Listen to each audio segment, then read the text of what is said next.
When you need mealtime inspiration, it's worth shopping Kroger, where you'll find over 30,000 mouth-watering choices that excite your inner foodie. And no matter what tasty choice you make, you'll enjoy our everyday low prices, plus extra ways to save, like digital coupons worth over $600 each week. You can also save up to $1 off per gallon at the pump with fuel points. More savings and more inspiring flavors make shopping Kroger worth it every time. Kroger, fresh for everyone. Fuel restrictions apply.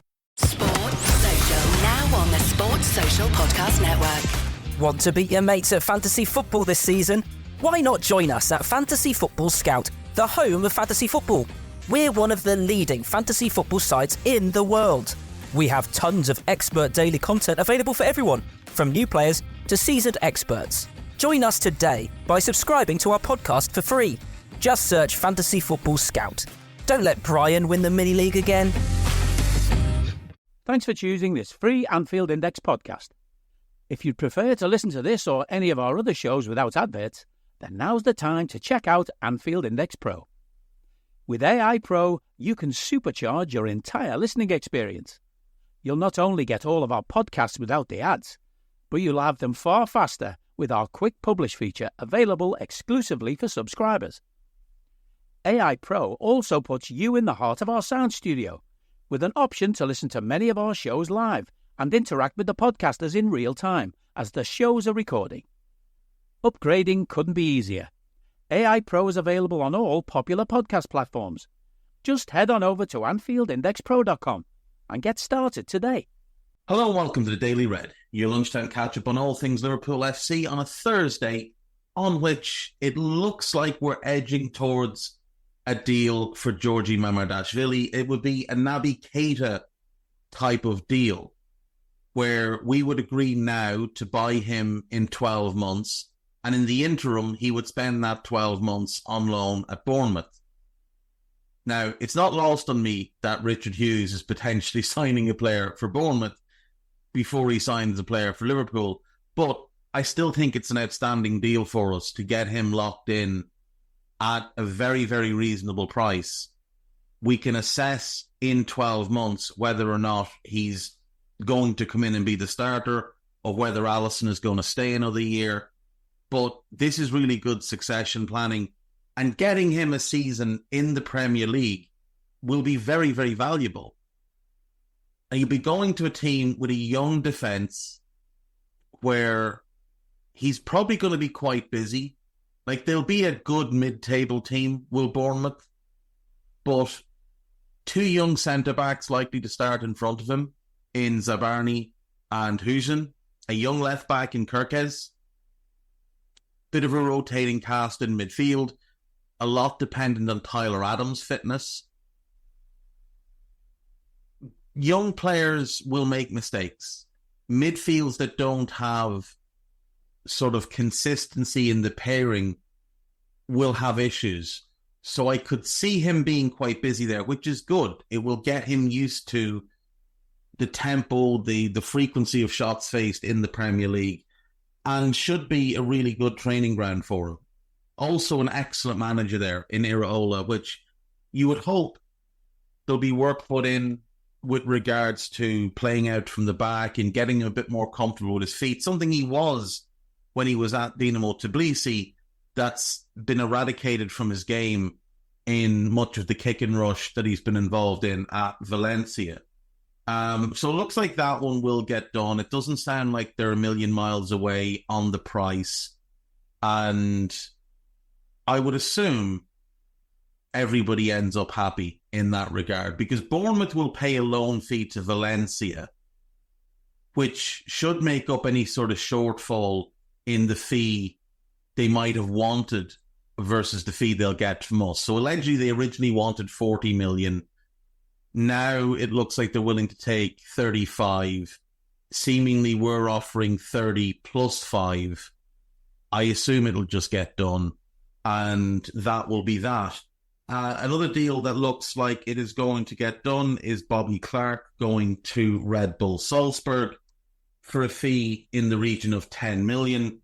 No buyback, but we will have a first refusal, which is basically matching rights And we will also have a sell-on clause. Now, that's very similar to what Villa had on Jadon Philogene. And when Ipswich made the offer to Hull for Philogene, and Villa decided they wanted to bring him back, they just had to match Ipswich's offer. And then because of the sell-on clause, they were able to deduct that fee. So I think Ipswich had offered, I want to say it was 18 million, and Villa had to pay 13 to get him back because of their sell-on clause. So I think that's a fair deal.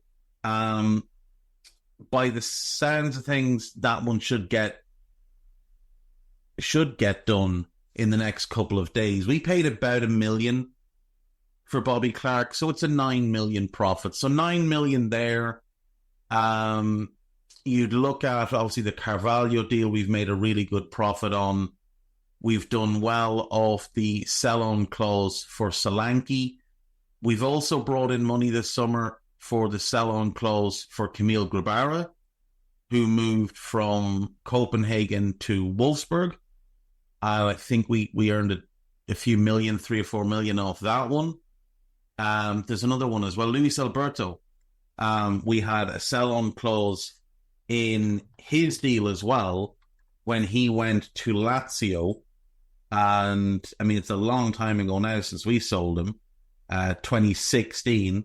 But 8 years later, we have made a bit of money on that one as well. I think about 2 or 3 million. So, look, this all adds up. It's all beneficial to the club and it all helps us. But obviously, there are needs that need to be addressed. One of them is the left back. One of them is defensive midfield. And like I said the other day, if we have the money and there is a right winger out there that we think is, a potential star, I think we've missed out on the two that moved this summer that would have been absolutely perfect to bring in behind Mo. One of them is Yankuba Minta. And given Brighton have just gone and signed another right winger, Minta may well just be a squad player there. So that's a shame that we didn't go and get that one done. The other one then is Matthias Sula, who went to Roma. But it does appear like he wanted to stay in Italy more so than anything else because he did turn down a few other moves. But Minta, I think, is one that we could have definitely gotten done. And Arna had him last year with Feyenoord and did really well with him, like significant kick on in his development. He does look like he would have been a great one to bring in as the successor to Mo, because at 19, there's no rush to get him in the first team. Like, you bring him in on like a 6-year contract.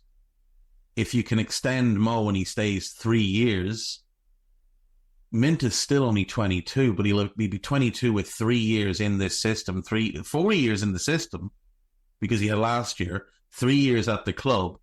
And you'd figure at 22 then he'd be ready to really kick on and take over that position with Mo moving on.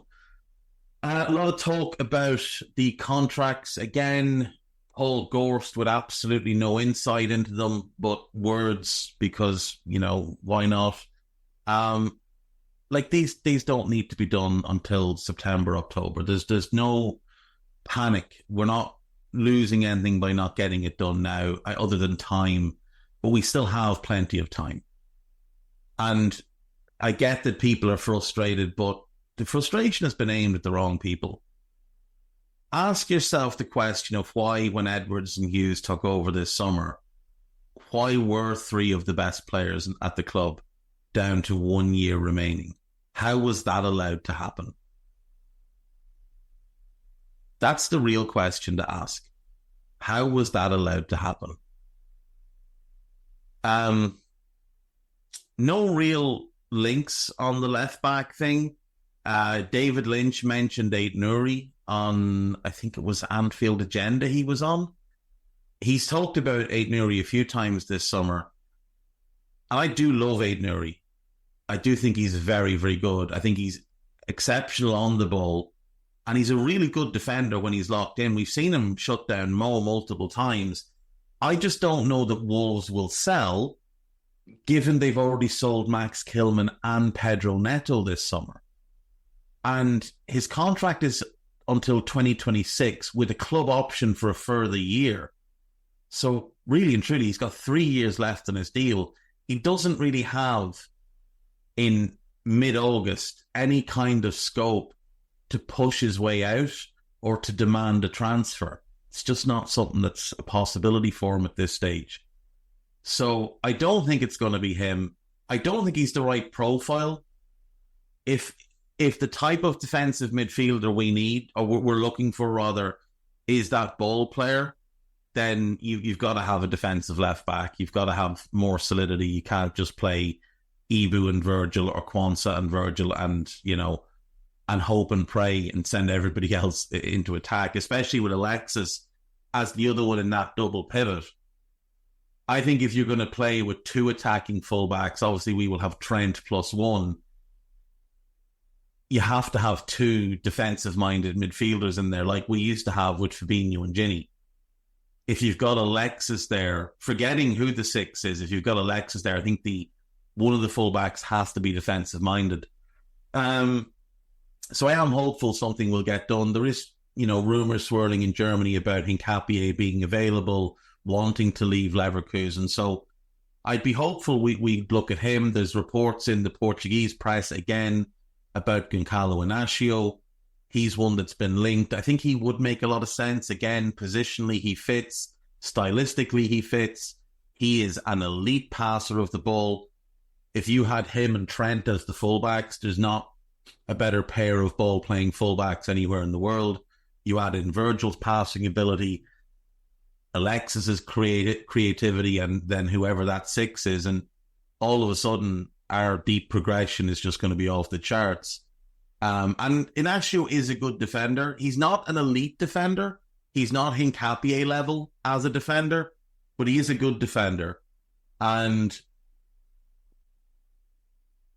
he's played in the back three, so playing left back wouldn't be an issue for him. He's very versatile as well. He's played right of the back three, middle of the back three, and obviously left of the back three is the more natural role for him.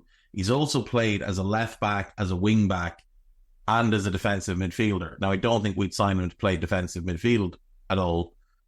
He didn't look great when he played there, but he did a job similar to what Joe Gomez did for us last year.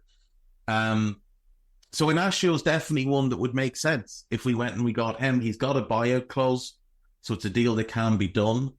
At this stage of the window, you're probably looking at Sporting demanding the full clause, which I think is around 55 million, because it'd be hard for them to get a replacement in. Well, it might not be. They might have somebody lined up, but yeah, Hincapié, Inacio, Lukeba, those are sort of the three standouts. Bastoni's obviously the dream, but I just don't see it. I just don't see it being possible. I have a feeling you might get into another song and dance like with Zubimendi, where you're trying to convince a player to leave. And with him, it's more leaving Italy rather than leaving Inter per se, because he didn't come through at Inter. He's not Inter to his core. Came through the Atalanta Academy and then went to Inter when he was like 18. He's obviously exceptional. Absolutely exceptional. It might have been 19. He's absolutely exceptional. And he'd be big money. But, and look, Inter do need money. Inter are in a state of financial bother. It's one of the reasons they've not spent a whole lot this summer. And one of the reasons they're still kind of scurrying around trying to find a couple of sales to make, to try and fill a hole in their books. But Bastoni would be incredible. But I think one of the other three is far more likely. Artur Thiete is another one that would fit the profile. But I think I'm right in saying, isn't he going, or has he gone to Saudi? No, it must have fallen through. Wasn't he meant to go to Saudi? It must have fallen through. He's another one, but he took a big step back last season. 12 months ago, I absolutely would have taken him. Last season, he took a big step back in his development and didn't look good. So, I think he's probably one to pass on. Nkapie, Lukeba, Inacio. If you could get Silla from Strasbourg, he'd be brilliant. He is an exceptional defender. He'd be one to definitely go and get. He's from the Ivory Coast. But he's owned by Chelsea. Well, he's owned by Strasbourg, but he's owned by Chelsea. So I don't know if they'd do business with us. The defensive midfield one then is obviously it's the big one because it's the one that they've been working on, and we know they tried everything to get Zubimendi. And I said it yesterday, I stand by it. I don't think we've heard the last of that. The fact that Joyce reported that there seems to be issues with the contract, I think some big promises were probably made by Real Sociedad that they're now maybe reneging on or unable to fulfill. I also think Zubimendi might have some bitterness because they didn't really treat him very well in the last few days with the whole, you'll have to pay your release clause. Like, there's a stigma around that in Spain. Players are always painted as the bad guy when it happens. And you'd be hard-pressed to find anybody who's left a club in Spain via their release clause in the last 20 years who wasn't painted as the bad guy. No matter who they went to, no matter what the deal was, every single time they're made out to be the prick. And he just didn't want that. So I wouldn't imagine he's overly chuffed with life at the moment. But look, we'll see if anything comes of it. If not, though, we need to find a replacement. I keep seeing this, this opportunistic word is getting thrown. It's this year's buzz phrase. Liverpool are going to be opportunistic in the market. And look, the Gordon thing was opportunistic. It fell into our lap. Once it didn't happen, we don't seem to have pursued it at all. I don't think I don't think we will. Lenny Yoro, again, was an opportunistic thing at 30 million, but not a deal we were ever going to pursue given the price that it got to. So don't really have an issue with either of those falling through. The Zubimendi one, I don't think you can blame the club. But I also don't think that was in any way opportunistic. I don't view that as an opportunistic move, given how difficult it was known to be to try and convince him to leave. I just don't see that as an opportunistic move. That was a calculated move, one that took planning and one that took time. So I don't think you can lump it in with the other two. So I do think it points to us prioritizing that position, having a profile that we want. And having not gotten him, now we need to look elsewhere. So what I've got here is a list of the most valuable defensive midfielders in the world up on transfer market. So let's just go through them and see if there's any opportunistic opportunities here that fit the profile. Rodri, I think we can rule out. Declan Rice, not a defensive midfielder, and no. Tchouameni, there's just no possibility of Real selling him. Bruno Guimaraes, the opportunity to get him was when he had his release clause. I don't think Newcastle would entertain business for him now, though there are rumours that his agent is trying to shop him around. Caicedo, no. João Neves is not a defensive midfielder. João Pellegrini is not good enough on the ball. Onana is not a defensive midfielder. He's also not good enough on the ball, but he is very good. I do like him. I think he'll be good for Villa. Zubimendi, yeah, I mean, was an obvious one. Manuel Ugarte, just not good enough on the ball. Hakan Çalhanoğlu does play the deepest role and has kind of become a six, but he's not very good defensively, and he's also 30 years of age and wants ludicrous money if he is to leave Inter Milan. Morten Hjulmand, he's really good. He's really good. He's big, he's physical, he's powerful, he's good on the ball, he's really good defensively. I would have some concerns about his ability to receive the ball on the turn and play into pressure. So I don't think he's going to be an option. I think his buyout clause is 80 million or something in that range. So I don't think it's a possibility.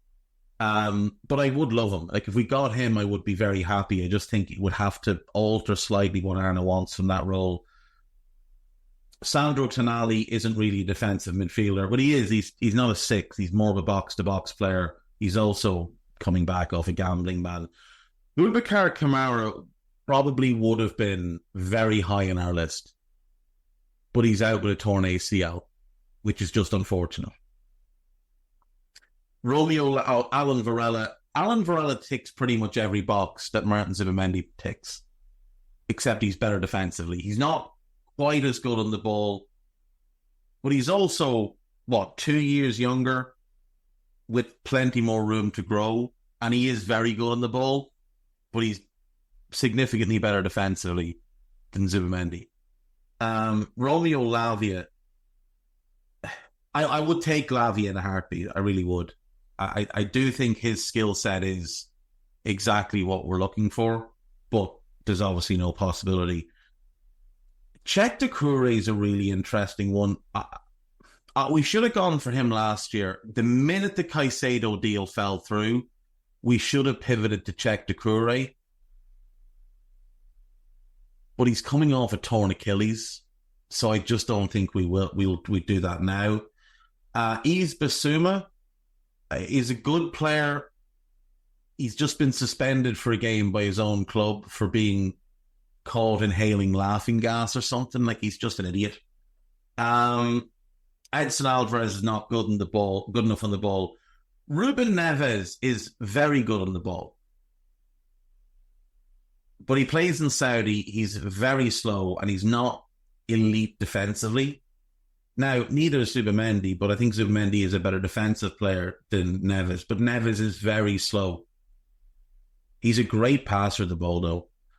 Alexander Pavlovich, there's just no possibility that Bayern would sell. Adam Wharton isn't really a defensive midfielder. You would lose his final third play by playing him there. But Christ, he's good on the ball. Like, he is exceptionally good on the ball. But I'd want him with someone other than Alexis in that double pivot. I'd want Wharton and somebody and push Alexis to the 10. Like, long term, I think Wharton Bisetic would be perfect.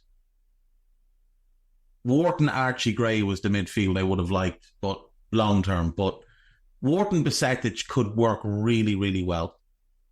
Mats Wiefer is not good enough. He's also just moved. Ibrahim Sangair is not good enough.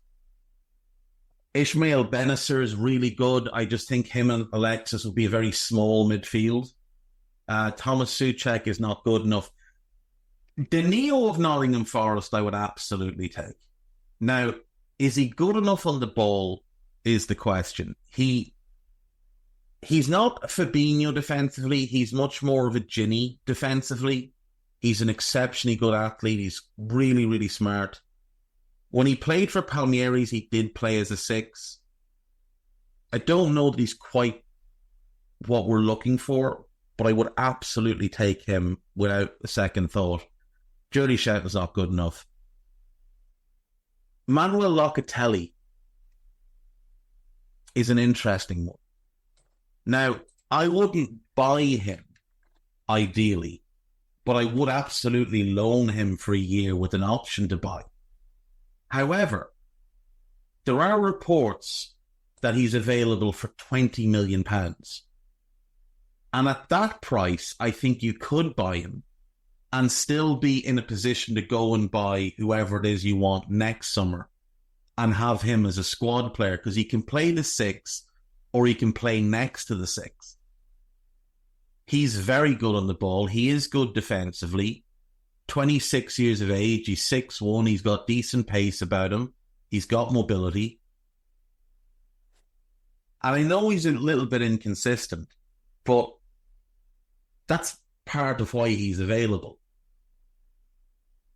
I definitely wouldn't be against bringing him in on a loan, but at 20 million, I would consider the purchase, because it's low risk, potentially high reward. He's had 3 years now at Juve. He's rarely injured.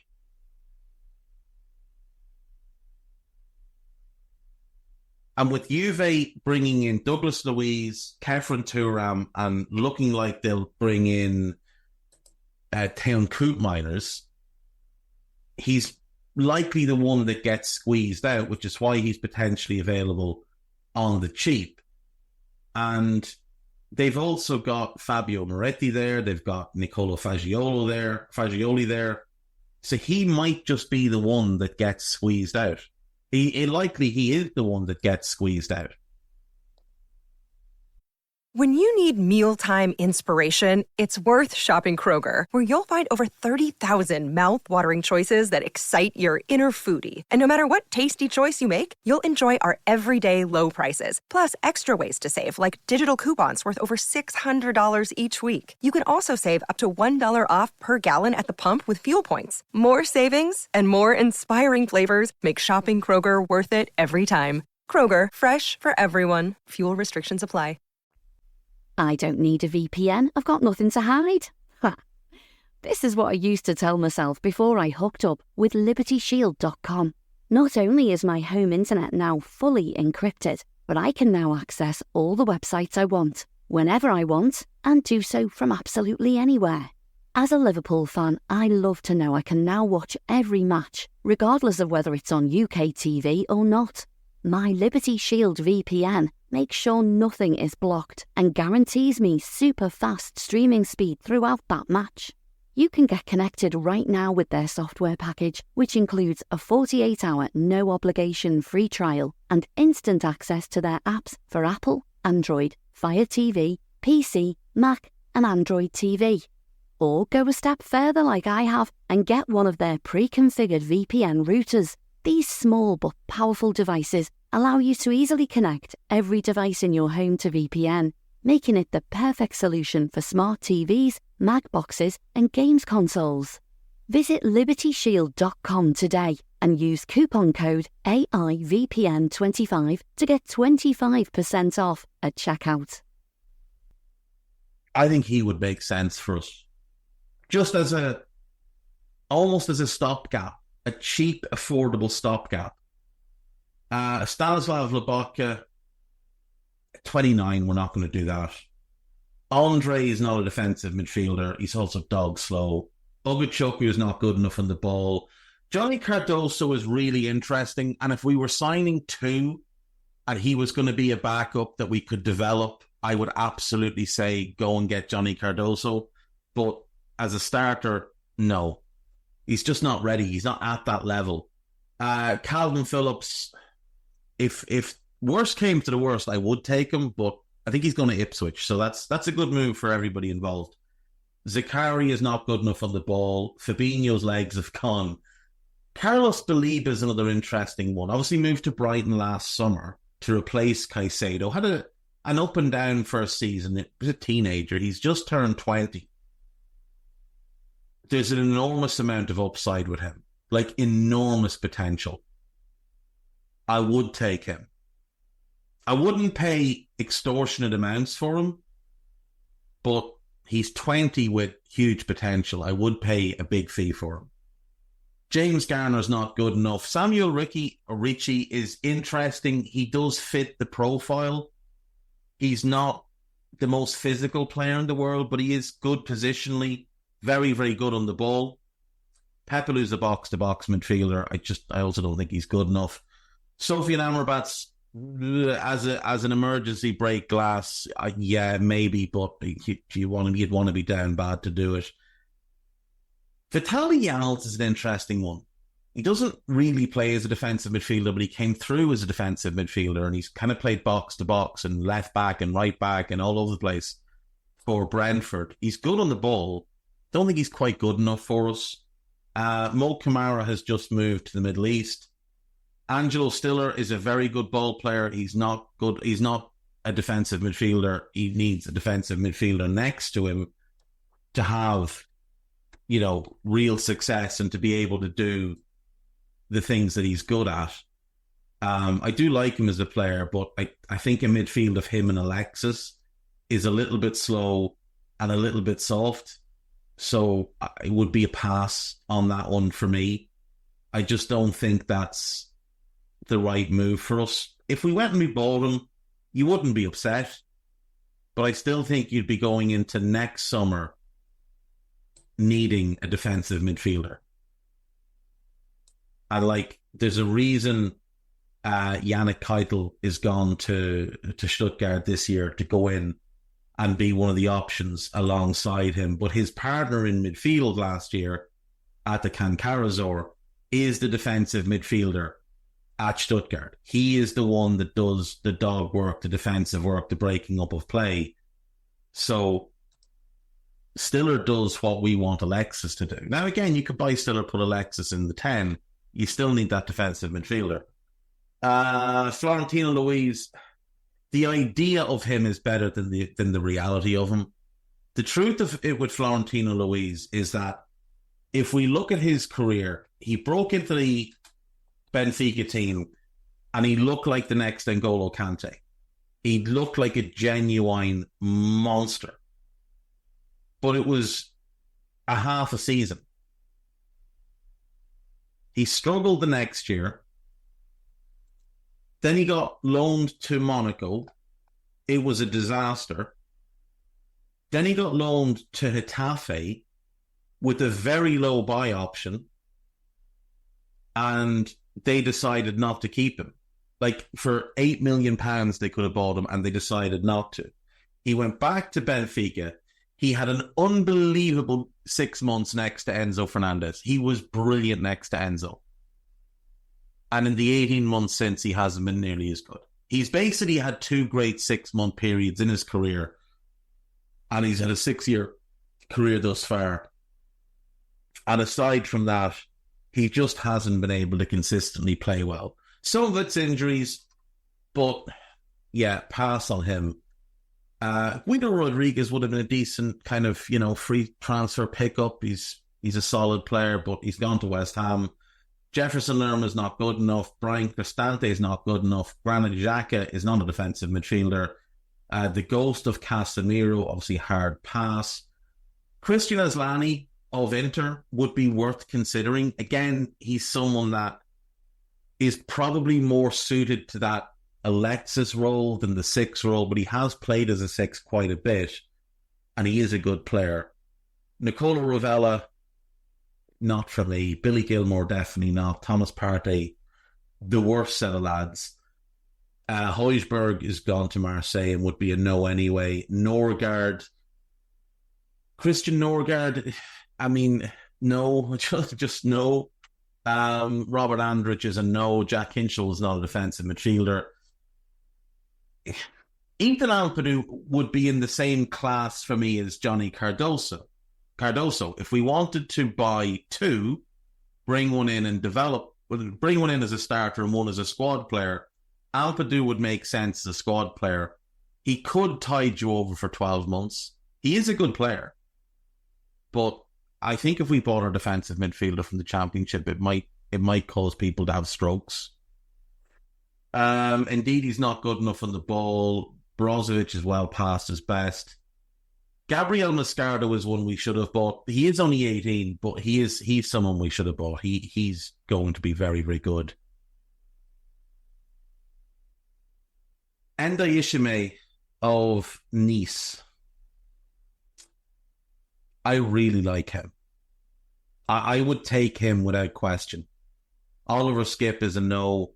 Yassine Adli offers what you want on the ball. Off the ball, I think he'd struggle outside of Serie A, to be honest, in that deepest role. Arthur Melo, no. Tyler Adams, not good enough on the ball. Lucas Torreira is too small. He's also struggled in the Premier League before. Pablo Maya of Sao Paulo, not a player I'm overly familiar with. Ezekiel Fernandez, I would have liked us to try and bring in, but he's decided to waste his career by going to the Middle East at the age of 22. Moatazem Al-Mazreti, I am not hugely familiar with. Plays for Besiktas. I'm going to say no. Bubakari Samari is not good enough on the ball. Mandela Keita is decent, but I don't think we'll sign a player with that surname again. Endo, Vinny Sosa I like him, but he's not good enough on the ball. He's probably not good enough for us as a starter regardless, but he's definitely not good enough on the ball. And that's 75. That's 75. There's a few there that would make a lot of sense. Like, there are a few there that would make a lot of sense for us to go and try and bring in. Aslani is definitely one that I think is worth consideration. I think Samuel Rishi is worth consideration. I think Locatelli is worth consideration. I think Danilo, I would buy anyway. Adam Wharton, it's a conversion to the 6. You do lose something with him, but he would fit on ball exactly what Arne Slot wants. Doucouré, if he wasn't coming off a torn Achilles, I would go for. I definitely would. Varela is an absolute yes. Boubacar Kamara, if it wasn't for the torn ACL, would be an absolute yes. Morten Yeoman is a yes as well. And obviously Bruno Guimaraes is a yes. And then the other one is Zubimendi. So there is a bunch of options there. There is no excuse. There is no excuse not to get one in. There really isn't. Johan Lepennant would have been interesting to me, but purely as a gamble on talent, because obviously he's at the stagnation factory that is Lyon.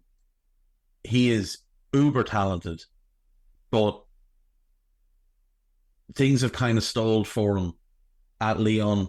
Didn't have a good year last year because of injuries. He's gone on loan to Nantes this year. I would have taken a gamble on him if it was earlier in the summer. He's another one that would kind of be, as a backup, could make a lot of sense to bring in and develop if you were getting 2. But we're obviously not going to get 2 defensive midfielders in. Trying to think who else. There's definitely one that I'm missing. Hang on, I have a list on my phone, actually. Let me see. Notepad. Right. So my list here, this was the 15th of May. Varela, Ederson, Ugarte, Zubimendi, Højlund. They were my top 5. They're the 5 we discussed on the transfer committee pod. Now, obviously, this was before it was kind of revealed that we were looking for more of a playmaker, which would remove Ederson and Ugarte. Santiago Heze, I would consider him for certain. Doucouré and Kamara are there because, well, why wouldn't they be? But the injuries are why they're not in that top group. Lepennant, Gordon Doet, would go for him. Would go for him as one. He'd have to start for us, but he's got immense potential. He's probably not quite there on the ball yet, but the signs are good. Ezequiel Fernandez, Mandela Keita, Eric Martel. He's not good enough on the ball, but there's still decent amounts to work with. I had Stiller on this list as, again, a conversion. I had Andy Ishime on this list and Johnny Cardoso on this list. I also had Matt Sleaford just because of the manager that we were getting in. I do feel like I'm forgetting someone else, though. There is definitely someone else who would potentially make sense. Plays in France. And for the life of me, I can't think who it is. What club is he at? He's not at Lens. He's not at Lille. He's not at Marseille.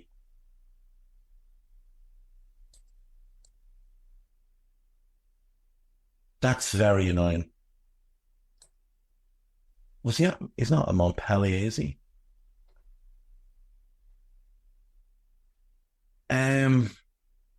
Oh, that's really annoying me now. I'm not going to be able to remember this either. Would he have played for France's under 21s? I think he's a little bit older than that, isn't he? Let's see. No, he hasn't been in the French under-21 squad in the last 12 months. That doesn't necessarily mean he's not in that age bracket. He's like 21, 22. He wasn't in the French Olympic team, was he? Football at the Olympics. Men's tournament squads. There's France in Group A. Let's see. Oh, he was at Montpellier, yeah. Joris Chotard. He might be worth a look. He might be worth a really good look. He's got a lot of experience under his belt. He's only 22. He's a little bit undersized. Like, he's the same height as Varela, but he's not as stocky as Varela. But he is a good player. He's a good passer of the ball. He's known to be a natural leader.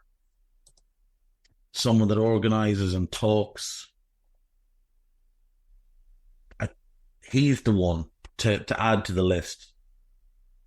Like, I wouldn't pay much heed to the passing numbers that you'll see on FB Ref because he plays in a team that generally doesn't have a lot of the ball. But his defensive numbers are very good. His pass completion numbers are pretty good. They could be better. He's a good long passer.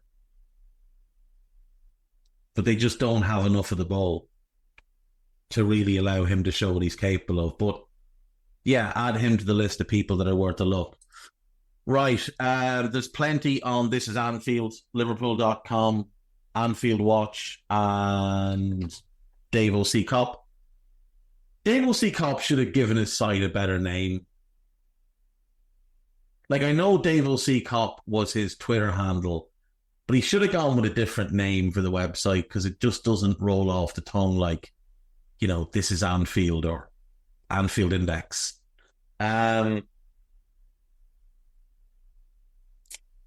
On AnfieldIndex.com, there is a piece about Darwin Núñez. There is a couple of pieces about Arne and the tactical overhaul. A piece about Liverpool cashing in on fringe players. A piece about Zubimendi. And then podcast-wise, there is the Under Pressure season preview, parts 1 and 2. There is the latest David Lynch podcast, which I think focuses on Mamardashvili. There is part 4 of myself and Carl previewing the Premier League season. We did 19 teams across 4 parts. We didn't do Liverpool. So we kind of just recap their summer and what we expect of them and, you know, went from there. We will do Liverpool as part of our podcast for the Ipswich game, which will either be recorded this evening or tomorrow. It'll be out by tomorrow either way. And we will take a look at Liverpool. There's not a whole lot to really talk about in terms of the summer. There is our season predictions will be on that one as well. And we'll obviously have a look at the Ipswich game. And the new Liverbirds is up as well. It is Gay, Randy and Amy Kate. So give that a listen. Right, folks, that's going to do me for today. A nice long ramble. Take care of yourselves. Bye-bye. We hope you enjoyed listening to this Anfield Index show. Please be sure to subscribe to our channel so future podcasts find their way to your device automatically. There's nothing quite like fan engagement, and we'd love to know what you think of anything discussed on this show. The best way to get in touch is over on our free Discord community, where both podcasters and listeners debate the hottest LFC topics 24/7. Sign up free now at AnfieldIndex.com/Discord. You won't regret it. You can also follow us on Twitter at Anfield Index and find us on Facebook by searching for Anfield Index. Oh, and before you go, we'd love it if you could leave us a 5-star review on your favourite podcast app. It only takes a couple of seconds, and it means the world to the people who create these free shows.